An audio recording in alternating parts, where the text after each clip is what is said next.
حضور نے فرمایا یہ صبر کا مہینہ ہے، صبر بہت کرنا ہے۔ ایک تو صبر ہوتا ہے نا مصیبت پہ صبر، ایک خواہشات پر بھی صبر ہوتا ہے کہ خواہشیں پیدا ہو رہی ہیں پر صبر کرنا ہے اللہ کی رضا کے، یہ بھی صبر ہے۔ نیکی پر استقامت کے لیے بھی صبر کی ضرورت ہوتی ہے، گناہ چھوڑنے کے لیے بھی صبر کی ضرورت ہوتی ہے۔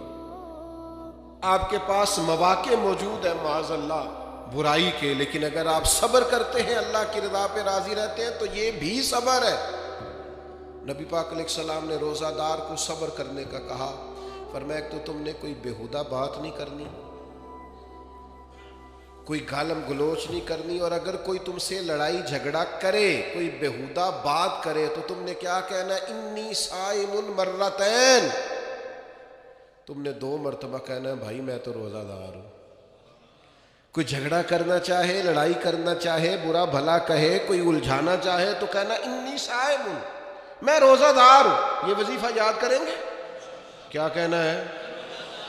یہ وظیفہ ہے پورے رمضان کا، یہ بخاری میں حضور نے بتایا۔